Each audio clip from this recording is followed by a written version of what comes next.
ನನ್ನನ್ನು ಇದ್ದಕ್ಕಿದ್ದ ಹಾಗೆ ಒಂದು ಹಳ್ಳಿಯ ಶಾಖೆಗೆ ವರ್ಗಾಯಿಸಲಾಗಿತ್ತು. ನಾನು ನಗರದ ದೊಡ್ಡ ಬ್ಯಾಂಕಿನಲ್ಲಿ ಮ್ಯಾನೇಜರ್ ಆಗಿ ಕೆಲಸ ಮಾಡ್ತಿದ್ದೇನೆ. ಆದರೆ ಬ್ಯಾಂಕಿನಲ್ಲಿ ಅನುಭವಿ ಅಧಿಕಾರಿಗಳನ್ನು ಸುಧಾರಣೆ ಮತ್ತು ಬೆಳವಣಿಗೆ ಅಗತ್ಯ ಇರುವ ಶಾಖೆಗಳಿಗೆ ವರ್ಗಾವಣೆ ಮಾಡಿ ಕಳುಹಿಸಬೇಕೆಂಬ ನಿಯಮವಿತ್ತು. ಆದ್ದರಿಂದ ನಾನು ಈ ಹಳ್ಳಿಗೆ ಬರಬೇಕಾಯಿತು. ಹಳ್ಳಿಗೆ ಬಂದ ತಕ್ಷಣ ನಾನು ನನಗೆ ಇಲ್ಲೇ ಉಳಿದುಕೊಳ್ಳಲು ಒಂದು ರೂಮಿನ ವ್ಯವಸ್ಥೆ ಮಾಡಬೇಕಾಗಿತ್ತು. ಹಾಗೆ ಅದೃಷ್ಟವಶಾತ್ ನನಗೆ ಒಂದು ಮನೆ ಬೇಗನೆ ಸಿಕ್ಕಿಬಿಟ್ಟಿತು. ಮನೆ ಹಳೆಯದಾಗಿದ್ದರೂ ಚೊಕ್ಕವಾಗಿತ್ತು ಮತ್ತು ನನಗೆ ಅದು ಸಾಕಾಗುತ್ತಿತ್ತು. ಬ್ಯಾಂಕ್ 2 ದಿನ ರಜೆ ಇರೋದ್ರಿಂದ ನನ್ನ ಎಲ್ಲಾ ವಸ್ತುಗಳನ್ನು ಜೋಡಿಸಿಕೊಳ್ಳಲು ಮತ್ತು ಮನೆಯನ್ನು ರೆಡಿ ಮಾಡಲು ನನಗೆ ಸಮಯ ಸಿಕ್ಕಿತ್ತು. ಬೆಳಿಗ್ಗೆ ಬೇಗನೆ ಡ್ರೈವರ್ ನನ್ನ ವಸ್ತುಗಳನ್ನು ತೆಗೆದುಕೊಂಡು ಬಂದನು. ಅವನೊಂದಿಗೆ ಒಬ್ಬ ಹುಡುಗನನ್ನು ಕರೆದುಕೊಂಡು ಬಂದಿದ್ದನು. ಇದರಿಂದ ನನಗೆ ಸಾಮಗ್ರಿಗಳನ್ನು ಇಳಿಸಲು ಕಷ್ಟವಾಗಿರಲಿಲ್ಲ.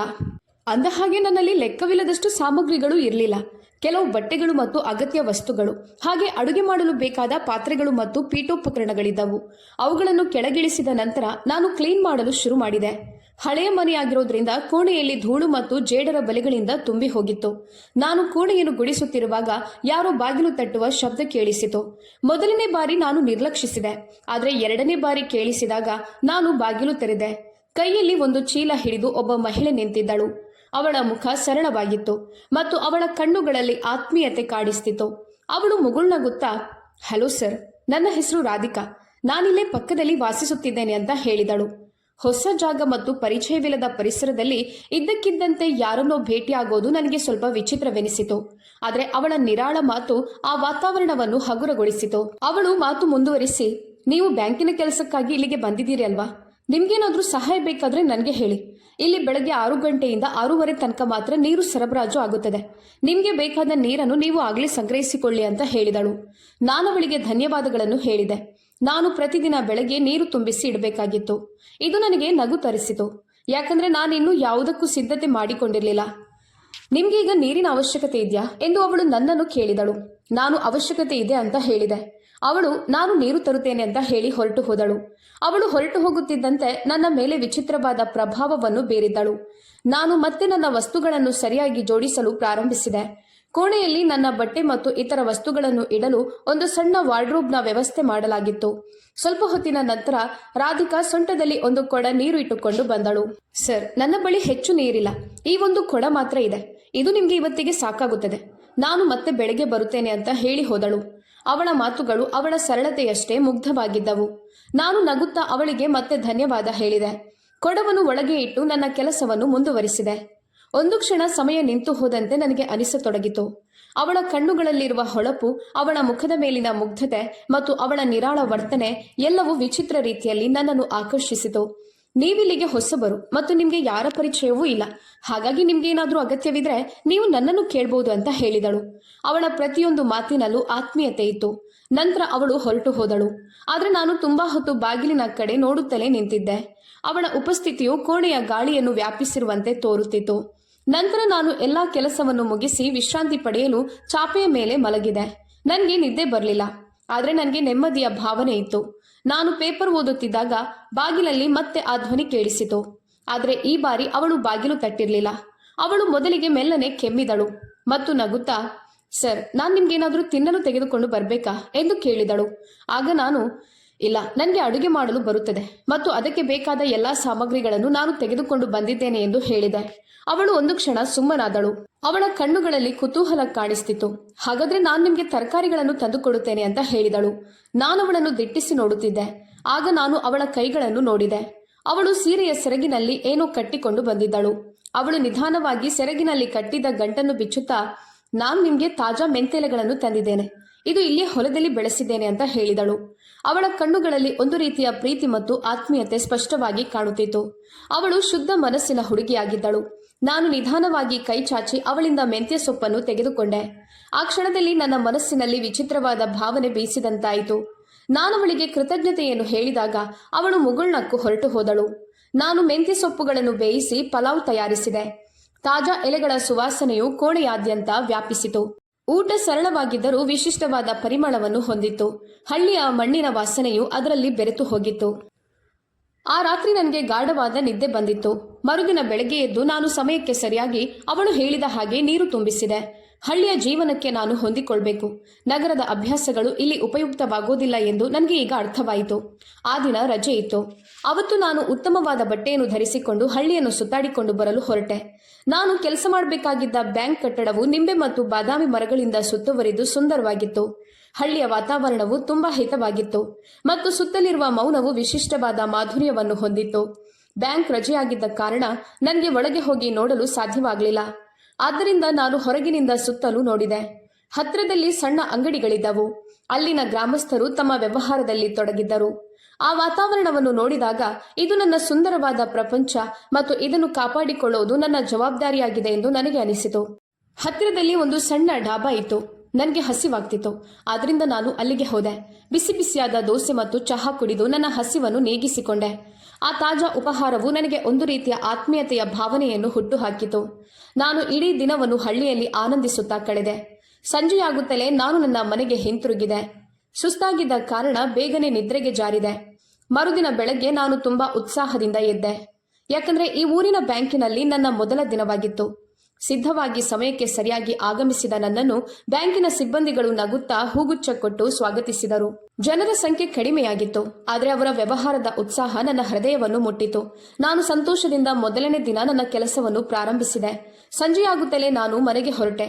ದಾರಿಯುದ್ದಕ್ಕೂ ಮೊಟ್ಟೆ ಮತ್ತು ಪಕೋಡಗಳನ್ನು ತೆಗೆದುಕೊಂಡು ತಿನ್ನುತ್ತಾ ಆ ದಿನವನ್ನು ಸಂತೋಷದಿಂದ ಕಳೆದೆ. ಮರುದಿನ ಬೆಳಗ್ಗೆ ಬೇಗನೆ ಎದ್ದು ನಾನು ಅಡುಗೆ ಮಾಡಲು ಪ್ರಾರಂಭಿಸಿದೆ. ಬೆಳಗಿನ ಜಾವದ ಸುವಾಸನೆಯು ಗಾಳಿಯನ್ನು ತುಂಬಿಕೊಂಡಿತ್ತು. ಬಾಗಿಲು ತೆರೆದಿತ್ತು. ಅಷ್ಟರಲ್ಲಿ ರಾಧಿಕಾ ಒಳಗೆ ಬಂದಿದ್ದಳು. ಅವಳು ನಗುತ್ತಾ ನನ್ನನ್ನು ನೋಡಿದಳು. ಅವಳ ಮುಖ ಏನೋ ಹೇಳಲು ಉತ್ಸುಕವಾಗಿರುವಂತೆ ತೋರುತ್ತಿತ್ತು. ನಾನು ಮುಗುಳ್ನಗುತ್ತಾ ಬನ್ನಿ ಒಟ್ಟಿಗೆ ಊಟ ಮಾಡೋಣ ಎಂದು ಹೇಳಿದೆ. ಆಗ ಅವಳು ಹಿಂಜರಿದು ಇಲ್ಲ, ನೀವು ತಿನ್ನಿ ಎಂದು ಹೇಳಿದಳು. ಅವಳ ಮಾತುಗಳು ನನ್ನ ಮೇಲೆ ವಿಚಿತ್ರವಾದ ಪರಿಣಾಮವನ್ನು ಬೀರುತ್ತಿತ್ತು. ನಾನು ಅವಳನ್ನು ಕುಳಿತುಕೊಳ್ಳಲು ಒತ್ತಾಯಿಸಿದೆ. ಕೊನೆಗೆ ಅವಳು ಕುರ್ಚಿಯ ಮೇಲೆ ಕುಳಿತಳು. ಆ ದಿನ ಅವಳು ನೀಲಿ ಸೀರೆ ಮತ್ತು ಕೆಂಪು ಬ್ಲೌಸ್ ಧರಿಸಿದ್ದಳು. ಅದವಳಿಗೆ ಚೆನ್ನಾಗಿ ಕಾಣುತ್ತಿತ್ತು. ಸರಳ ಉಡುಪಿನಲ್ಲಿಯೂ ಅವಳು ತುಂಬಾ ಚೆನ್ನಾಗಿ ಕಾಣುತ್ತಿದ್ದಳು. ಅವಳ ನಿರಾಳ ವ್ಯಕ್ತಿತ್ವವು ಅವಳನ್ನು ಇನ್ನಷ್ಟು ಆಕರ್ಷಿತಳಾಗಿಸುತ್ತಿತ್ತು. ತುಂಬಾ ಹೊತ್ತು ಮಾತನಾಡಿದ ನಂತರ ಅವಳು ಇದ್ದಕ್ಕಿದ್ದಂತೆ ಗಂಭೀರವಾದಳು. ಅವಳ ಮನಸ್ಸಿನಲ್ಲಿ ಏನೋ ದುಃಖ ಇರುವಂತೆ ಕಾಣಿಸುತ್ತಿತ್ತು. ನನಗೆ ಏನು ಹೇಳಬೇಕೆಂದು ಅರ್ಥವಾಗಲಿಲ್ಲ. ಯಾಕಂದ್ರೆ ನಾನು ಆ ಊರಿಗೆ ಹೊಸಬ ಮತ್ತು ಅಲ್ಲಿ ಯಾರ ಪರಿಚಯವೂ ನನಗಿರಲಿಲ್ಲ. ಏನಾದ್ರೂ ಸಮಸ್ಯೆ ಇದ್ರೆ ನನ್ನ ಜೊತೆ ಹಂಚಿಕೊಳ್ಳಿ ಎಂದು ನಾನು ಹೇಳಿದೆ. ಆಗ ಅವಳು ದೀರ್ಘವಾದ ಉಸಿರನ್ನು ತೆಗೆದುಕೊಳ್ಳುತ್ತಾ ನನ್ನ ಗಂಡ ದಿನವಿಡೀ ಮನೆಯಲ್ಲೇ ಇರುತ್ತಾರೆ. ಅವರು ಯಾವುದೇ ಕೆಲಸವನ್ನು ಮಾಡೋದಿಲ್ಲ ಮತ್ತು ಕಂಠಪೂರ್ತಿ ಕುಡಿದು ಯಾವುದೇ ಗುರಿ ಇಲ್ಲದೆ ಸುತ್ತಾಡುತ್ತಿರುತ್ತಾರೆ. ನಿಮ್ಮ ಬ್ಯಾಂಕಿನಲ್ಲಿ ಯಾವುದಾದ್ರೂ ಗುಮಾಸ್ತನ ಕೆಲಸ ಇದ್ರೆ ಅವರಿಗೆ ಕೊಡಿಸಿ. ನನ್ನ ಕುಟುಂಬವನ್ನು ಪೋಷಿಸಲು ನನಗೆ ಇದರಿಂದ ಸಾಧ್ಯವಾಗುತ್ತದೆ ಎಂದು ಹೇಳಿದಳು. ಅವಳ ಮಾತುಗಳನ್ನು ಕೇಳಿ ನನಗೆ ದಿಗ್ಭ್ರಮೆಯಾಯಿತು. ನಿರಾಶೆ ಮತ್ತು ನೋವು ಅವಳ ಮುಖದಲ್ಲಿ ಸ್ಪಷ್ಟವಾಗಿ ಗೋಚರಿಸುತ್ತಿತ್ತು. ಇದು ಕೇವಲ ಅವಳ ಗಂಡನ ಕೆಲಸದ ವಿಷಯವಾಗಿರಲಿಲ್ಲ. ಅವಳ ಮಾತುಗಳಲ್ಲಿ ಅವಳ ಕುಟುಂಬದ ಬಗ್ಗೆ ಅವಳಿಗೆ ಇರುವ ಕಾಳಜಿಯು ಕಾಣಿಸ್ತಿತ್ತು. ಆಗ ನಾನು ನನ್ನ ಮನಸ್ಸಿನಲ್ಲಿಯೇ ನಾನು ಈ ಊರಿಗೆ ಹೊಸಬ, ಅಲ್ಲದೆ ನನ್ನ ಬ್ಯಾಂಕಿನ ಬಗ್ಗೆ ನನಗೆ ಹೆಚ್ಚಾಗಿ ತಿಳಿದಿಲ್ಲ ಮತ್ತು ನನಗೆ ತಿಳಿದಿರುವ ಹಾಗೆ ಅಲ್ಲಿ ಯಾವುದೇ ಕೆಲಸವೂ ಖಾಲಿ ಇಲ್ಲ. ಅಗತ್ಯವಿರುವ ಜನರು ಈಗಾಗಲೇ ಅಲ್ಲಿ ಇದ್ದರು ಎಂದು ಯೋಚಿಸಿದೆ. ಆದರೆ ಅವಳ ಕಣ್ಣುಗಳಲ್ಲಿ ಕಾಣಿಸುವ ಭರವಸೆ ನನ್ನನ್ನು ಇಲ್ಲ ಎಂದು ಹೇಳದಂತೆ ತಡೆಯಿತು. ನೋಡೋಣ, ಏನಾದರೂ ಕೆಲಸ ಖಾಲಿ ಇದ್ರೆ ನಾನು ನಿಮಗೆ ತಿಳಿಸುತ್ತೇನೆ ಮತ್ತು ನಿಮ್ಮ ಗಂಡನಿಗೆ ಕೆಲಸ ಕೊಡಿಸಲು ಪ್ರಯತ್ನಿಸುತ್ತೇನೆ ಅಂತ ಉತ್ತರಿಸಿದೆ. ಆಗ ಅವಳ ಮುಖದಲ್ಲಿ ಸ್ವಲ್ಪ ನಗು ಕಾಣಿಸಿತು. ಅವಳ ನಗು ನೋಡಿ ನನಗೆ ಸಮಾಧಾನವಾಯಿತು. ಅವಳ ಮನಸ್ಸು ಸರಿ ಹೋಗಲೆಂದು ನಾನು ಅವಳ ಜೊತೆ ತಮಾಷೆಯಿಂದ ನಿಮ್ಗೆ ಪ್ಯಾನ್ ಕೇಕ್ ಅಂದ್ರೆ ಇಷ್ಟನಾ ಎಂದು ಕೇಳಿದೆ.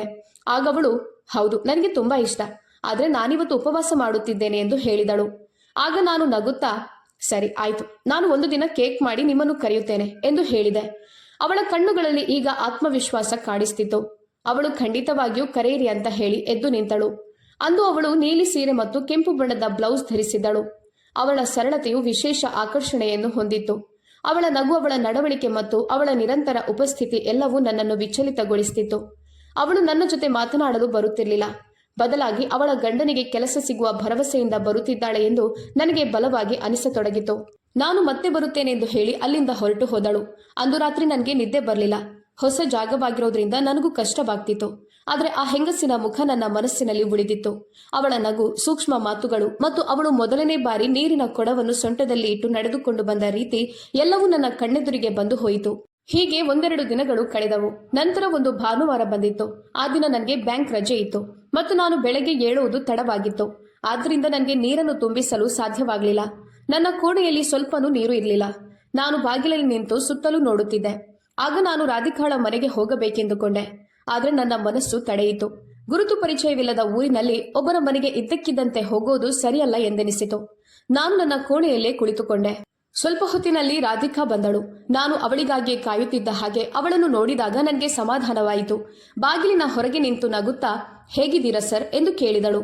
ನಾನು ಚೆನ್ನಾಗಿದ್ದೇನೆ, ಆದರೆ ಇವತ್ತು ನನಗೆ ನೀರು ತುಂಬಿಸಲು ಸಾಧ್ಯವಾಗಲಿಲ್ಲ, ಹಾಗಾಗಿ ಸ್ವಲ್ಪ ಸಮಸ್ಯೆ ಆಗಿದೆ ಅಂತ ಉತ್ತರಿಸಿದೆ. ಇದನ್ನು ಕೇಳಿ ಅವಳಿಗೆ ನಗು ಬಂತು. ಅವಳ ನಗು ತುಂಬಾ ಸರಳ ಮತ್ತು ಅವಳಷ್ಟೇ ಸುಂದರವಾಗಿತ್ತು. ಅದು ಇಡೀ ಕೋಣೆಯನ್ನು ಪ್ರತಿಧ್ವನಿಸಿತು. ಆ ದಿನ ಅವಳು ತೆಳುವಾದ ಪಾರದರ್ಶಕ ಸೀರೆಯನ್ನು ಧರಿಸಿದ್ದಳು. ಅದವಳ ಸುಂದರವಾದ ಮೈಬಣ್ಣವನ್ನು ಹೆಚ್ಚಿಸಿತು. ಅವಳ ನಡಿಗೆಯಲ್ಲಿ ಆತ್ಮವಿಶ್ವಾಸವಿತ್ತು. ಅವಳನ್ನು ನೋಡದೆ ನನ್ನ ಕಣ್ಣುಗಳು ತಡೆಯುತ್ತಿರಲಿಲ್ಲ. ಇದರಿಂದ ನನ್ನ ಮನಸ್ಸಿನಲ್ಲಿ ಆಲೋಚನೆಗಳು ಪ್ರಾರಂಭವಾಯಿತು. ನಾನು ಯಾಕೆ ಅವಳತ್ತ ಅಷ್ಟು ಆಕರ್ಷಿತನಾಗಿದ್ದೇನೆ? ಅವಳ ಸರಳ ನಗು ನನ್ನ ಮನಸ್ಸನ್ನು ಯಾಕೆ ಕೆಡಿಸುತ್ತದೆ? ಇದೆಲ್ಲವನ್ನು ನಾನವಳ ಹತ್ತಿರ ಹೇಳಬೇಕೆಂದುಕೊಂಡೆ. ಆದರೆ ನನ್ನ ಮನಸ್ಸು ತಡೆಯಿತು. ಅವಳು ಬಾಗಿಲಲ್ಲಿ ನಿಂತು ನನ್ನ ಮನಸ್ಸಿನ ಗೊಂದಲವನ್ನು ಅರ್ಥ ಮಾಡಿಕೊಂಡವಳಂತೆ ನಗುತ್ತಿದ್ದಳು. ಅವಳೇನೂ ಮಾತನಾಡಲಿಲ್ಲ. ನಂತರ, ಏನಾಯ್ತು ಸರ್, ಎಲ್ಲಿ ಕಳೆದು ಹೋಗಿದ್ದೀರಿ ಎಂದು ನಗುತ್ತಾ ಕೇಳಿದಳು. ಧ್ವನಿಯು ಮಾಧುರ್ಯದಿಂದ ತುಂಬಿತ್ತು. ಅವಳ ಮುಖದಲ್ಲಿ ಹೊಳಪು ಮತ್ತು ಕಣ್ಣಿನಲ್ಲಿ ಒಂದು ವಿಚಿತ್ರವಾದ ಮಿಂಚು ಕಾಣಿಸ್ತಿತ್ತು.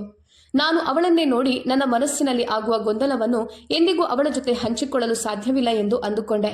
ಅವಳ ಸೂಕ್ಷ್ಮವಾದ ಚಲನವಲನಗಳು ಮತ್ತು ಅವಳು ಮಾತನಾಡುವ ರೀತಿ ನನ್ನನ್ನು ಇನ್ನಷ್ಟು ಆಕರ್ಷಿಸುತ್ತಿತ್ತು. ಸರ್, ನಾನು ನಿಮಗೆ ಸ್ವಲ್ಪ ನೀರು ತಂದುಕೊಡ್ಬೇಕಾ ಎಂದು ಕಾಳಜಿಯಿಂದ ಕೇಳಿದಳು. ಹೌದು, ನನಗೆ ಸ್ನಾನ ಮಾಡಲು ಮತ್ತು ಊಟವನ್ನು ತಯಾರು ಮಾಡಲು ಸ್ವಲ್ಪ ನೀರಿನ ಅವಶ್ಯಕತೆ ಇದೆ. ನೀವು ತಂದುಕೊಟ್ರೆ ಚೆನ್ನಾಗಿರುತ್ತದೆ ಎಂದು ಹೇಳಿದೆ. ಸರಿ, ನಾನು ತರುತ್ತೇನೆ ಅಂತ ಹೇಳಿದಳು. ನನ್ನ ಕಷ್ಟ ಇವಳಿಗೆ ಹೇಗೆ ಅರ್ಥವಾಯಿತು ಎಂದು ನನಗೆ ಗೊಂದಲವಾಯಿತು. ಆಗವಳು ನಗುತ್ತಾ, ನೀವು ಇವತ್ತು ಎದ್ದೇಳುವಾಗ ತಡವಾಗಿತ್ತು, ಹಾಗಾಗಿ ನಿಮಗೆ ನೀರು ತುಂಬಿಸಲು ಸಾಧ್ಯವಾಗಿರೋದಿಲ್ಲ ಅಂತ ನನಗೆ ತಿಳಿದಿತ್ತು ಎಂದು ಹೇಳಿ ಹೊರಟು ಹೋದಳು. ಇದನ್ನು ಕೇಳಿ ನನಗೆ ಆಶ್ಚರ್ಯವಾಯಿತು. ಸ್ವಲ್ಪ ಸಮಯದ ನಂತರ ಅವಳು ಒಂದು ಕೊಡ ನೀರಿನೊಂದಿಗೆ ಬಂದಳು. ಕೊಡವನ್ನು ಇಡುವಾಗ ನೀರಿನ ಹನಿಗಳು ಅವಳ ದೇಹಕ್ಕೆ ಚಿಮ್ಮಿದವು. ಇದರಿಂದ ಅವಳ ಸೀರೆಯು ಅವಳ ದೇಹಕ್ಕೆ ಅಂಟಿಕೊಂಡಿತು. ಅವಳ ಹಣೆಯ ಮೇಲಿನ ಬೆವರಿನ ಹನಿಯು ಅವಳ ಅಂದವನ್ನು ಹೆಚ್ಚಿಸಿದವು. ಅವಳು ಮತ್ತೊಂದು ಕೊಡ ನೀರನ್ನು ತುಂಬಿಸಿಕೊಂಡು ಮತ್ತೆ ಬಂದಳು. ಆಗ ಮತ್ತಷ್ಟು ನೀರು ಅವಳ ಸೊಂಟದ ಮೇಲೆ ಚೆಲ್ಲಿತು. ಇದರಿಂದ ಒದ್ದೆಯಾದ ಸೆರಗು ಅವಳ ಸೊಂಟವನ್ನು ಬಿಗಿಯಾಗಿ ಸುತ್ತಿಕೊಂಡಿತ್ತು. ಇದರಿಂದ ಅವಳ ದೇಹ ಸೌಂದರ್ಯವು ಮತ್ತಷ್ಟು ಎದ್ದು ಕಾಣುತ್ತಿತ್ತು. ಅವಳ ನಡಿಗೆ, ದೇಹದ ಆಕೃತಿ ಮತ್ತು ಆ ಕ್ಷಣದ ದೃಶ್ಯ ಎಲ್ಲವೂ ನನ್ನನ್ನು ಮೋಡಿ ಮಾಡುತ್ತಿತ್ತು. ಅವಳು ಹಾಗೇ ಇದ್ದರೆ ನಾನು ನಿಯಂತ್ರಣ ಕಳೆದುಕೊಳ್ಳುತ್ತೇನೆ ಎಂದು ನನಗೆ ಅನಿಸಿತು. ಅವಳ ಕಣ್ಣುಗಳಲ್ಲಿನ ತೇವಾಂಶ, ಅವಳ ಮುಗ್ಧ ಮುಖ ಮತ್ತು ಅವಳ ಆಕರ್ಷಿಸುವ ದೇಹ ಎಲ್ಲವೂ ನನ್ನನ್ನು ಚಂಚಲಗೊಳಿಸುತ್ತಿತ್ತು. ನಾನು ಅವಳ ಕಡೆ ನೋಡಿ ನಗುತ್ತಾ, ನೀರು ತಂದು ಕೊಟ್ಟದ್ದಕ್ಕಾಗಿ ಧನ್ಯವಾದಗಳು, ನಾನೀಗ ಸ್ನಾನ ಮಾಡುತ್ತೇನೆ ಅಂತ ಹೇಳಿದೆ. ಇದನ್ನು ಕೇಳಿ ಅವಳು ಹೊರಡಬೇಕೆಂದು ಅರ್ಥ ಮಾಡಿಕೊಂಡು ನಿಧಾನವಾಗಿ ಮೆಟ್ಟಿಲುಗಳನ್ನು ಇಳಿಯಲು ಪ್ರಾರಂಭಿಸಿದಳು. ನಾನು ಬಾಗಿಲಿನಲ್ಲಿ ನಿಂತು ಅವಳು ಹೋಗೋದನ್ನೇ ನೋಡುತ್ತಾ ನಿಂತೆ. ಒದ್ದೆಯಾದ ಸೀರೆಯಲ್ಲಿ ಅವಳ ಬೆನ್ನು ಕಾಣುತ್ತಿತ್ತು ಮತ್ತು ಅವಳ ಸೌಂದರ್ಯವನ್ನು ಹೆಚ್ಚಿಸುತ್ತಿತ್ತು. ನಾನು ಅವಳನ್ನು ನೋಡುತ್ತಾ ನಿಂತಿದ್ದಾಗ ನನ್ನ ಮನಸ್ಸಿನಲ್ಲಿ ವಿಚಿತ್ರವಾದ ಆಲೋಚನೆಗಳು ತುಂಬಿ ತುಳುಕುತ್ತಿದ್ದವು. ಅವಳು ನನ್ನ ಹತ್ತಿರವೇ ಇರಬೇಕೆಂಬ ಆಸೆ, ಅವಳ ನಗುವಿನ ಪ್ರಭಾವ ಮತ್ತು ಅವಳ ತುಟಿಗಳನ್ನು ಮುಟ್ಟುವ ಆಲೋಚನೆ ನನ್ನ ನೆಮ್ಮದಿಯನ್ನು ಕೆಡಿಸಿತು. ಸ್ನಾನ ಮಾಡಿದ ನಂತರ ನಾನು ಮಧ್ಯಾಹ್ನಕ್ಕೆ ಬೇಕಾದ ಅಡುಗೆಯನ್ನು ತಯಾರಿಸಿದೆ. ಊಟ ಮಾಡಿ ಸ್ವಲ್ಪ ಹೊತ್ತು ವಿಶ್ರಾಂತಿ ಪಡೆದೆ. ಅಷ್ಟರಲ್ಲಿ ಸಂಜೆಯಾಗಿತ್ತು. ಹೊರಗಡೆ ಪ್ರಶಾಂತವಾದ ಗಾಳಿ ಬೀಸುತ್ತಿತ್ತು. ನಾನು ಕಿಟಕಿಯಿಂದ ಹೊರಗೆ ನೋಡುತ್ತಿದ್ದಾಗ ನನ್ನ ಮನೆಯ ಹತ್ತಿರ ಒಬ್ಬ ವ್ಯಕ್ತಿ ತೂರಾಡುತ್ತಿರುವುದನ್ನು ನೋಡಿದೆ. ಕುಡಿದ ಮತ್ತಿನಲ್ಲಿ ಅವನಿಗೆ ಸರಿಯಾಗಿ ನಡೆಯಲು ಸಾಧ್ಯವಾಗುತ್ತಿರಲಿಲ್ಲ. ಅವನು ನನ್ನ ಎದುರು ಬಂದು, ನಮಸ್ಕಾರ ಸರ್ ಎಂದು ಹೇಳಿದನು. ನಾನು ಕೂಡ ಅವನಿಗೆ ನಮಸ್ಕಾರ ಅಂತ ಹೇಳಿದೆ. ಅವನು ತುಂಬಾ ತೆಳ್ಳಗಿದ್ದನು ಮತ್ತು ಅವನ ದೇಹವು ತುಂಬಾ ದುರ್ಬಲವಾಗಿತ್ತು. ಅವನಿಗೆ ಸರಿಯಾಗಿ ಎದ್ದು ನಿಲ್ಲುವುದಕ್ಕೂ ಆಗುತ್ತಿರಲಿಲ್ಲ. ಅವನು ನನಗೆ ಅವನ ಪರಿಚಯವನ್ನು ಮಾಡಿಸಿದನು. ನನ್ನ ಹೆಸರು ಅಶೋಕ್, ನಾನು ರಾಧಿಕಾಳ ಗಂಡ ಅಂತ ಹೇಳಿದನು. ಈ ಮಾತನ್ನು ಕೇಳಿ ನನಗೆ ಆಘಾತವಾಯಿತು. ಇಂತಹ ವ್ಯಕ್ತಿ ಆ ಸುಂದರವಾದ ಮಹಿಳೆಯ ಜೀವನ ಸಂಗಾತಿ ಅಂತ ನನಗೆ ನಂಬಲು ಸಾಧ್ಯವಾಗಲಿಲ್ಲ. ಹಿಂದೆ ಒಮ್ಮೆ ನನಗೆ ಅವನ ಸ್ಥಿತಿಯನ್ನು ನೋಡಿ ನಗು ಬಂದಿತ್ತು. ಆದರೆ ಇಂದು ಅವನು ನನ್ನ ಜೊತೆ ತುಂಬಾ ಮಾತನಾಡಿದನು. ನಂತರ ಅವನು, ಸರ್, ನೀವು ಮಾಂಸಾಹಾರಿನಾ? ಹಾಗಾದ್ರೆ ನಾವಿಂದು ಸಂಜೆ ಚಿಕನ್ ಬಿರಿಯಾನಿ ಮಾಡೋಣವಾ ಎಂದು ಕೇಳಿದನು. ಹೌದು, ನಾನು ಮಾಂಸಾಹಾರಿ ಎಂದು ಹೇಳಿದೆ. ಆಗವನು, ಹಾಗಾದ್ರೆ ನಾನು ಕೋಳಿಯ ವ್ಯವಸ್ಥೆಯನ್ನು ಮಾಡುತ್ತೇನೆ ಮತ್ತು ನೀವು ಬಾಟಲಿಯ ವ್ಯವಸ್ಥೆ ಮಾಡಿ ಅಂತ ಹೇಳಿದ. ಆಗ ನನಗೆ ಈ ವ್ಯಕ್ತಿ ಕುಡುಕ ಅಂತ ಅರಿವಾಯಿತು ಮತ್ತು ಅದಕ್ಕಾಗಿ ಅವನು ಇಂತಹ ಸ್ಥಿತಿಯನ್ನು ಅನುಭವಿಸುತ್ತಿದ್ದನು. ಅಂತಹ ಸುಂದರ ಹೆಂಡತಿ ಮನೆಯಲ್ಲಿದ್ದರೂ ಅವನ ಗಮನ ರಾಧಿಕಾ ಮೇಲೆ ಇರಲಿಲ್ಲ. ಅವನು ಪೂರ್ತಿಯಾಗಿ ಮದ್ಯ ವ್ಯಸನಿಯಾಗಿದ್ದನು. ಆದರೆ ನನಗೆ ಏನಾದರೂ ಅಂತಹ ಹೆಂಡತಿ ಸಿಕ್ಕಿದ್ರೆ ನಾನು ಅವಳನ್ನು ಪ್ರತಿ ಕ್ಷಣವೂ ಸಂತೋಷವಾಗಿ ನೋಡಿಕೊಳ್ಳುತ್ತಿದ್ದೆ ಎಂದು ನಾನು ಭಾವಿಸಿದೆ. ಸಮಯ ರಾತ್ರಿಯಾಗುತ್ತಿತ್ತು. ಆಗ ಅಶೋಕ ಒಂದು ಚೀಲದಲ್ಲಿ ಕೋಳಿಯನ್ನು ಹಿಡಿದುಕೊಂಡು ಬಂದು, ಸರ್, ನಾನು ಕೋಳಿ ತಂದಿದ್ದೇನೆ, ಒಟ್ಟಿಗೆ ಅಡುಗೆ ಮಾಡಿ ಊಟ ಮಾಡೋಣ ಎಂದು ಹೇಳಿದನು. ಬೆಂಕಿ ಹಚ್ಚಿ ಕೋಳಿಯನ್ನು ಬೇಯಿಸುತ್ತಾ ನಾವಿಬ್ಬರು ಬೆಂಕಿಯ ಮುಂದೆ ಕುಳಿತಿದ್ದೆವು. ಸುತ್ತಲೂ ಮೌನವಿತ್ತು. ನನ್ನ ಮನೆ ಹಳ್ಳಿಯಿಂದ ಸ್ವಲ್ಪ ದೂರದಲ್ಲಿತ್ತು, ಆದ್ದರಿಂದ ಹೆಚ್ಚು ಜನ ಇರಲಿಲ್ಲ. ಆಗ ಅಶೋಕ್ ನನ್ನನ್ನು ನೋಡಿ, ಸರ್, ಬಾಟಲಿ ತಂದಿದ್ದೀರಾ ಎಂದು ಕೇಳಿದನು. ಹೌದು, ತಂದಿದ್ದೇನೆ ಎಂದು ಹೇಳಿ ಕೋಣೆಯೊಳಗೆ ಹೋಗಿ ಬಾಟಲಿ ಮತ್ತು ಒಂದು ಗ್ಲಾಸ್ ತಂದು ಅವನಿಗೆ ಕೊಟ್ಟೆ. ಅವನು ಅದನ್ನು ತೆಗೆದುಕೊಂಡು ಗ್ಲಾಸಿನಲ್ಲಿ ಸ್ವಲ್ಪ ಮದ್ಯವನ್ನು ಸುರಿದು ನನಗೆ ನೀಡಿದನು. ನಾನು ಯಾವಾಗಲೂ ಕುಡಿಯೋದಿಲ್ಲ ಅಂತ ಹೇಳಿದೆ. ಆಗ ಅವನು, ದಯವಿಟ್ಟು ಸ್ವಲ್ಪ ಕುಡಿಯಿರಿ ಸರ್ ಎಂದು ಒತ್ತಾಯಿಸಿದನು. ಆಗ ನಾನು ನಗುತ್ತಾ, ಮೊದಲು ನೀವು ಕುಡಿಯಿರಿ ಎಂದು ಹೇಳಿ ಅವನಿಗೆ ಗ್ಲಾಸನ್ನು ಕೊಟ್ಟೆ. ಆಗ ಅವನು ಅದನ್ನು ಎತ್ತಿಕೊಂಡು ಒಂದು ಗ್ಲಾಸ್ ಕುಡಿದು, ಈಗ ನಿಮ್ಮ ಸರದಿ ಅಂತ ಹೇಳಿದನು. ಆದರೆ ನಾನಿದನ್ನು ವಿಶೇಷವಾಗಿ ನಿಮಗೆ ತೆಗೆದುಕೊಂಡು ಬಂದಿದ್ದೇನೆ ಅಂತ ಹೇಳಿ ಅವನಿಗೆ ನೀಡಿದೆ. ಆಗ ಅವನು ಸಂತೋಷದಿಂದ ಗ್ಲಾಸನ್ನು ಪಕ್ಕಕ್ಕೆ ಸರಿಸಿ ಬಾಟಲಿಯನ್ನು ಬಾಯಿಗೆ ಹಾಕಿಕೊಂಡು ಕುಡಿಯಲು ಪ್ರಾರಂಭಿಸಿದನು. ಈ ಮನುಷ್ಯನು ಬಾಟಲಿಯಿಂದ ನೇರವಾಗಿ ಇಷ್ಟೊಂದು ಮದ್ಯವನ್ನು ಕುಡಿಯುವಾಗ ನನಗೆ ಆಶ್ಚರ್ಯವಾಯಿತು. ಅವನ ಜೀವನದ ಎಲ್ಲಾ ಸಂತೋಷಗಳು ಅದರಲ್ಲಿಯೇ ತುಂಬಿಕೊಂಡಿದೆ ಅಂತ ಅವನು ತಿಳಿದುಕೊಂಡಿದ್ದನು. ಅಶೋಕ್ನ ಮದ್ಯದ ಗೀಳು ಅವನನ್ನು ಒಂದು ಕತ್ತಲೆಯ ಜೀವನಕ್ಕೆ ತಳ್ಳಿತ್ತು. ಅವನು ಪೂರ್ತಿಯಾಗಿ ಬಾಟಲಿಯನ್ನು ಖಾಲಿ ಮಾಡಿದನು. ಸ್ವಲ್ಪ ಸಮಯದ ನಂತರ ಅವನ ಸ್ಥಿತಿಯು ಹದಗೆಟ್ಟಿತು. ಅವನು ಎಡವಿ ಹೋಗಿ ಬೆಂಕಿಯ ಹತ್ತಿರ ಬಿದ್ದನು. ನಾನವನನ್ನು ಎತ್ತಿ ಹತ್ತಿರದ ಮರದ ಕೆಳಗೆ ಕೂರಿಸಿದೆ. ಅವನ ಕಣ್ಣುಗಳು ಅರ್ಧ ಮುಚ್ಚಿದವು ಮತ್ತು ಅವನ ಮುಖವು ಬಿಳಿಚಿಕೊಂಡಿತ್ತು. ಸ್ವಲ್ಪ ಸಮಯದ ನಂತರ ರಾಧಿಕಾ ಹೊರಬಂದು ತನ್ನ ಗಂಡನ ಸ್ಥಿತಿಯನ್ನು ನೋಡಿ ಬೇಸರಗೊಂಡಳು. ಅಷ್ಟೊಂದು ಕುಡಿಯುವಂತೆ ನನ್ನ ಗಂಡನನ್ನು ಯಾಕೆ ಒತ್ತಾಯಿಸಿದ್ರಿ ಅಂತ ನನ್ನನ್ನೇ ಪ್ರಶ್ನೆ ಮಾಡಿದಳು. ಅದೂ ಅಲ್ಲದೆ ಅವನೊಮ್ಮೆ ಕುಡಿಯಲು ಶುರು ಮಾಡಿದರೆ ನಿಲ್ಲಿಸಲು ಅವನಿಗೆ ತಿಳಿಯೋದಿಲ್ಲ. ಅವನು ಕಂಠಪೂರ್ತಿ ಕುಡಿದು ನಂತರ ಮಲಗುತ್ತಾನೆ. ನಾನು ಮನೆಯಲ್ಲಿ ಒಬ್ಬಂಟಿಯಾಗಿ ಕುಳಿತು ಇದರ ಬಗ್ಗೆ ಚಿಂತೆ ಮಾಡುತ್ತೇನೆ ಅಂತ ತನ್ನ ಪರಿಸ್ಥಿತಿಯನ್ನು ಹೇಳಿಕೊಂಡಳು. ಅವರು ಸ್ವಲ್ಪ ಕುಡಿದು ನಿಲ್ಲಿಸ್ತಾರೆ ಅಂತ ನಾನಂದುಕೊಂಡೆ. ಆದರೆ ಅವರ ಪರಿಸ್ಥಿತಿ ಇಷ್ಟು ಹದಗೆಡುತ್ತದೆ ಅಂತ ನನಗೆ ತಿಳಿದಿರಲಿಲ್ಲ ಎಂದು ನಾನು ಅವಳಲ್ಲಿ ಹೇಳಿದೆ. ಆಗ ಅವಳು, ಸರ್, ಇದು ನನ್ನ ಮನೆಯ ದಿನನಿತ್ಯದ ಕಥೆ. ಮದ್ಯಪಾನ ನನ್ನ ಗಂಡನ ದೌರ್ಬಲ್ಯವಾಗಿದೆ ಮತ್ತು ಅವನಿಗೆ ತನ್ನನ್ನು ತಾನು ನಿಯಂತ್ರಿಸಿಕೊಳ್ಳಲು ಸಾಧ್ಯವಾಗೋದಿಲ್ಲ ಅಂತ ಹೇಳಿದಳು. ಅವಳ ಮಾತುಗಳನ್ನು ಕೇಳಿ ಇದು ಅವಳ ದೈನಂದಿನ ಬದುಕು ಅಂತ ನನಗೆ ಮನವರಿಕೆಯಾಯಿತು. ಆಗ ನನ್ನೊಳಗೆ ಸ್ವಲ್ಪ ಆತಂಕ ಉಂಟಾಯಿತು. ಆಗ ಅವಳು, ನೀವು ಯೋಚನೆ ಮಾಡಬೇಡಿ ಸರ್, ನೀವು ಕುಳಿತುಕೊಳ್ಳಿ, ನಾನು ನಿಮಗೆ ಊಟವನ್ನು ಬಡಿಸುತ್ತೇನೆ ಅಂತ ಹೇಳಿದಳು. ನಾನು ಸರಿ ಎಂದು ಹೇಳಿ ಕುಳಿತುಕೊಂಡೆ. ಸ್ವಲ್ಪ ಸಮಯದ ನಂತರ ಅವಳು 2 ತಟ್ಟೆಗಳನ್ನು ತೆಗೆದುಕೊಂಡು ಬಂದಳು. ಒಂದೊಂದು ತಟ್ಟೆಯಲ್ಲೂ ಚಿಕನ್ ಬಿರಿಯಾನಿ, ನಿಂಬೆಹಣ್ಣು ಮತ್ತು ಉಪ್ಪಿನಕಾಯಿ ಇದ್ದವು. ಅವಳು ಒಂದು ತಟ್ಟೆಯನ್ನು ನನಗೆ ಕೊಟ್ಟು ಇನ್ನೊಂದು ತಟ್ಟೆಯನ್ನು ಹಿಡಿದುಕೊಂಡು ಅವಳ ಗಂಡನ ಹತ್ತಿರ ಹೋಗಿ ಎಬ್ಬಿಸಲು ಪ್ರಯತ್ನಿಸಿದಳು. ಆದರೆ ಅವನು ಎದ್ದೇಳಲಿಲ್ಲ. ನಾನು ಬೆಂಕಿಯ ಮುಂದೆ ಕುಳಿತು ಊಟ ಮಾಡಲು ಪ್ರಾರಂಭಿಸಿದೆ. ರಾಧಿಕಾ ತನ್ನ ಗಂಡನಿಗೆ ಊಟ ಕೊಡಲು ತುಂಬಾ ಪ್ರಯತ್ನಿಸಿದಳು. ಆದರೆ ನನಗೆ ಹಸಿವಿಲ್ಲ, ನಾನು ಮಲಗಬೇಕು ಅಂತ ಹೇಳಿ ಅವನು ಅಲ್ಲಿಯೇ ಮಲಗಿದನು. ಆಗ ಅವಳು ಮನೆಗೆ ಹೋಗಿ ಮಲಗು ಅಂತ ಹೇಳುತ್ತಿದ್ದಳು. ಅವನು ನಿರಾಕರಿಸಿದನು. ನಿಧಾನವಾಗಿ ಅವನ ಕಣ್ಣುಗಳು ಮುಚ್ಚಿಕೊಂಡಿತು. ಅವನು ಅಲ್ಲಿಯೇ ನಿದ್ದೆಗೆ ಜಾರಿದನು. ನಾನು ಆಗ ರಾಧಿಕಾಳ ಕಡೆ ನೋಡುತ್ತಿದ್ದೆ. ಅವಳು ನನ್ನ ಹತ್ತಿರ, ನಿಮ್ಗೆ ಇನ್ನೂ ಊಟ ಬೇಕಾದ್ರೆ ದಯವಿಟ್ಟು ಹೇಳಿ, ನಾನು ತಂದು ಕೊಡುತ್ತೇನೆ ಅಂತ ಹೇಳಿದಳು. ಆಗ ನಾನು, ಇಲ್ಲ, ನನಗೆ ಇದು ಸಾಕು ಅಂತ ಹೇಳಿದೆ. ಅವಳು ನನಗೆ ಕುಡಿಯಲು ನೀರು ತರಲು ಒಳಗೆ ಹೋದಳು. ಸ್ವಲ್ಪ ಸಮಯದ ನಂತರ ಅವಳು ನೀರು ತಂದು ನನಗೆ ಬಾಗಿ ಕೊಡುವಾಗ ಅವಳ ಸೆರಗು ಜಾರಿತು. ರಾತ್ರಿಯ ಮಂದ ಬೆಳಕಿನಲ್ಲಿ ಅವಳ ಸೌಂದರ್ಯ ಇನ್ನಷ್ಟು ಹೊಳೆಯುತ್ತಿತ್ತು. ಅವಳ ಮುಗ್ಧ ಹಾವಭಾವ ಮತ್ತು ಸಿಹಿಯಾದ ನಗು ನನ್ನ ಮನಸ್ಸನ್ನು ಕೆಡಿಸಿತು. ನಾನು ಅವಳನ್ನು ನೋಡುತ್ತಲೇ ಇದ್ದೆ. ಅವಳು ಮೆಲ್ಲನೆ ನಕ್ಕಳು. ಸರ್, ನೀವ್ಯಾಕೆ ಹಾಗೆ ನೋಡ್ತಿದ್ದೀರಾ ಎಂದು ಕೇಳಿದಳು. ಆ ಕ್ಷಣ ನಾನು ಮೌನವಾಗಿದ್ದೆ. ನಂತರ ಎಲ್ಲ ಧೈರ್ಯವನ್ನು ಒಟ್ಟುಗೂಡಿಸಿ, ನಾನು ನಿಮ್ಮ ಸೌಂದರ್ಯವನ್ನು ನೋಡುತ್ತಿದ್ದೇನೆ. ನಿಜ ಹೇಳಬೇಕಂದ್ರೆ ನೀವು ತುಂಬ ಸುಂದರವಾಗಿದ್ದೀರಿ ಮತ್ತು ಊಟವೂ ತುಂಬ ಚೆನ್ನಾಗಿತ್ತು ಅಂತ ಹೇಳಿದೆ. ಆಗ ಅವಳು ನಗುತ್ತಾ, ಸರ್, ನನ್ನನ್ನು ಹೆಚ್ಚು ಇಷ್ಟಪಡ್ತೀರಾ ಅಥವಾ ನಾನು ಮಾಡಿದ ಅಡುಗೆಯನ್ನು ಇಷ್ಟಪಡ್ತೀರಾ ಎಂದು ಕೇಳಿದಳು. ನನಗೆ ಗೊಂದಲವಾಯಿತು. ನಂತರ ನಾನು, ಊಟ ತುಂಬ ಚೆನ್ನಾಗಿತ್ತು, ಆದರೆ ನಿಮ್ಮ ಸೌಂದರ್ಯವು ಅದನ್ನು ಮೀರಿಸುತ್ತದೆ ಅಂತ ಹೇಳಿದೆ. ಆಗ ಅವಳು, ಸರ್, ಹೊಟ್ಟೆ ತುಂಬಿತು, ಮುಂದೇನು ಅಂತ ಕೇಳಿದಳು. ಆಗ ಅವಳ ಮನಸ್ಸಿನಲ್ಲಿ ಬೇರೆ ಏನೋ ಇದೆ ಅಂತ ನನಗೆ ಅರ್ಥವಾಯಿತು. ಆಗ ನಾನು, ನೀವು ಊಟ ಮಾಡಿ, ಚೆನ್ನಾಗಿರುತ್ತದೆ ಅಂತ ಹೇಳಿದೆ. ಈ ಊಟ ನನ್ನ ಹಸಿವನ್ನು ನೀಗಿಸೋದಿಲ್ಲ ಅಂತ ಅವಳು ಹೇಳಿದಳು. ಆಗ ನಾನು ಕುತೂಹಲದಿಂದ ಮತ್ತೆ ಇನ್ನೇನು ಮಾಡೋದಂತ ಕೇಳಿದೆ. ಅವಳು ಗಂಭೀರವಾಗಿ, ನನ್ನ ಗಂಡ ಪ್ರತಿದಿನ ಕುಡಿದು ಬಂದು ಪ್ರಜ್ಞೆ ಇಲ್ಲದೆ ಮಲಗುತ್ತಾನೆ ಮತ್ತು ನಾನು ಒಂಟಿಯಾಗಿ ಬಿಡುತ್ತೇನೆ. ಇದರಿಂದ ನನ್ನ ಆಸೆಗಳು ಈಡೇರೋದಿಲ್ಲ ಅಂತ ಹೇಳಿದಳು. ಅವಳ ಕಣ್ಣುಗಳಲ್ಲಿ ಅಡಗಿದ್ದ ನೋವು ಈಗ ಸ್ಪಷ್ಟವಾಗಿ ಕಾಣಿಸ್ತಿತ್ತು. ಅವಳ ನಗುವಿನ ಹಿಂದೆ ಆಳವಾದ ಹತಾಶೆ ತುಂಬಿಕೊಂಡಿತ್ತು. ನಾನು ಮೃದುವಾಗಿ, ನಿಮ್ಮ ಮುಖದಲ್ಲಿರುವ ಈ ನೋವು ನಿಮಗೆ ಚೆನ್ನಾಗಿ ಕಾಣಿಸ್ತಿಲ್ಲ, ನೀವು ತುಂಬಾ ಸುಂದರವಾಗಿದ್ದೀರಿ ಮತ್ತು ನೀವು ಹೀಗೆ ದುಃಖದಲ್ಲಿರುವುದನ್ನು ನೋಡಿದ್ರೆ ನನಗೆ ತುಂಬಾ ನೋವಾಗುತ್ತದೆ ಅಂತ ಹೇಳಿದೆ. ಆಗವಳು ಸ್ವಲ್ಪ ಮುಗುಳ್ನಕ್ಕಳು. ಆದರೆ ಅವಳ ಕಣ್ಣುಗಳಲ್ಲಿ ಇನ್ನೂ ನೋವು ತುಂಬಿತ್ತು. ಸರ್, ನಾನೇನು ಮಾಡಲು ಸಾಧ್ಯ? ನನ್ನ ಗಂಡ ಏನೂ ಕೆಲಸ ಮಾಡೋದಿಲ್ಲ, ಅವನು ಯಾವಾಗಲೂ ಕುಡಿಯುತ್ತಾನೆ. ನಾನು ಅಲ್ಲಿ ಇಲ್ಲಿ ಕೆಲಸ ಮಾಡಿದರೆ ಅದು ನನ್ನ ಜೀವನಕ್ಕೆ ಮಾತ್ರ ಸಾಲುತ್ತದೆ, ಆದರೆ ನನ್ನ ನಿಜವಾದ ಆಸೆಗಳು ಈಡೇರುವುದಿಲ್ಲ ಅಂತ ಹೇಳಿದಳು. ಅವಳ ಮಾತುಗಳಿಂದ ನಾನು ಇನ್ನಷ್ಟು ಪ್ರಭಾವಿತನಾದೆ. ಅವಳ ಆಳವಾದ ನೋವನ್ನು ಅರ್ಥ ಮಾಡಿಕೊಂಡು, ಚಿಂತಿಸಬೇಡಿ, ನಿಮ್ಮ ಜೊತೆ ನಾನಿದ್ದೇನೆ ಅಂತ ಹೇಳಿದೆ. ಇದನ್ನು ಕೇಳಿದಾಗ ಅವಳ ಮುಖದಲ್ಲಿ ಸ್ವಲ್ಪ ನಗು ಕಾಣಿಸಿತು ಮತ್ತು ಅವಳು ಮುಜುಗರಕ್ಕೆ ಒಳಗಾದಳು. ಅವಳು ನನ್ನ ಎದುರೇ ಕುಳಿತಿದ್ದಳು. ಆದರೆ ಅವಳು ಇನ್ನೂ ತನ್ನ ಸೆರಗನ್ನು ಸರಿ ಮಾಡಿರಲಿಲ್ಲ. ಆದರೆ ಇದ್ದಕ್ಕಿದ್ದಂತೆ ಎಚ್ಚೆತ್ತು ಸೀರೆಯನ್ನು ಸರಿ ಮಾಡಿಕೊಂಡಳು. ಆದರೆ ಅವಳು ನನ್ನ ಕಣ್ಣಿಗೆ ಇನ್ನೂ ಆಕರ್ಷಕವಾಗಿ ಕಾಣುತ್ತಿದ್ದಳು. ನಂತರ ಅವಳು ಮೆಲ್ಲಗೆ, ಸರ್, ಇಂದು ರಾತ್ರಿ ನಾನು ನಿಮ್ಮ ರೂಮಿನಲ್ಲಿ ಮಲಗಬಹುದಾ ಅಂತ ಕೇಳಿದಳು. ಅವಳ ಧ್ವನಿಯಲ್ಲಿ ಒಂದು ವಿಚಿತ್ರ ರೀತಿಯ ಆತ್ಮೀಯತೆ ಕಾಣಿಸ್ತಿತ್ತು. ಅವಳ ನೇರ ಪ್ರಶ್ನೆ ನನ್ನನ್ನು ಗೊಂದಲಕ್ಕೀಡು ಮಾಡಿತು. ಏನು ಹೇಳಬೇಕೆಂದು ನನಗೆ ತಿಳಿಯಲಿಲ್ಲ. ನಾನು ಒಂದು ಕ್ಷಣ ಹಿಂಜರಿದೆ. ಆದರೆ ಅವಳ ಕಣ್ಣುಗಳಲ್ಲಿರುವ ನಂಬಿಕೆ ನನ್ನನ್ನು ನಿರಾಳಗೊಳಿಸಿತು. ನಾನು ತಮಾಷೆಯಾಗಿ, ನಿಮ್ಮ ಜೋಕು ತುಂಬಾ ಚೆನ್ನಾಗಿತ್ತು, ಆದರೆ ನೀವು ನನ್ನ ರೂಮಿನಲ್ಲಿದ್ರೆ ನನಗೆ ಯಾವುದೇ ಸಮಸ್ಯೆ ಇಲ್ಲ. ನಿಮ್ಮ ಆಕ್ಷೇಪಣೆ ಇಲ್ಲದಿದ್ರೆ ನೀವು ಇವತ್ತು ಇಲ್ಲೇ ಇರಬಹುದು ಅಂತ ಹೇಳಿದೆ. ಇದನ್ನು ಕೇಳಿ ಅವಳು ನಾಚಿಕೆಯಿಂದ, ಸರಿ, ನಾನು ಒಳಗೆ ಹೋಗಿ ನಿಮಗಾಗಿ ಕಾಯುತ್ತಿರುತ್ತೇನೆ ಅಂತ ಹೇಳಿ ರೂಮಿನೊಳಗೆ ಹೋದಳು. ಅವಳು ನಡೆಯುವಾಗ ಅವಳ ಪ್ರತಿ ಹೆಜ್ಜೆಯಲ್ಲೂ ಒಂದು ವಿಶೇಷ ಆಕರ್ಷಣೆ ಇತ್ತು. ನಾನು ಅವಳು ಹೋಗೋದನ್ನೇ ನೋಡುತ್ತಾ ನಿಂತಿದ್ದೆ. ನನ್ನ ಮನಸ್ಸು ತುಂಬ ಅವಳೇ ತುಂಬಿಕೊಂಡಿದ್ದಳು. ನಾನು ನನ್ನನ್ನು ತಡೆದು ಹಿಡಿಯಲು ತುಂಬಾನೇ ಪ್ರಯತ್ನಿಸಿದೆ. ಆದರೆ ನನ್ನ ಆಲೋಚನೆಗಳಲ್ಲಿ ಕೂಡ ಅವಳೇ ಕಾಣಿಸುತ್ತಿದ್ದಳು. ಈಗ ಅವಳು ನನ್ನ ಕೋಣೆಯಲ್ಲಿದ್ದಾಳೆ ಮತ್ತು ಅವಳ ಉಪಸ್ಥಿತಿಯು ತುಂಬಾ ವಿಭಿನ್ನವಾಗಿತ್ತು.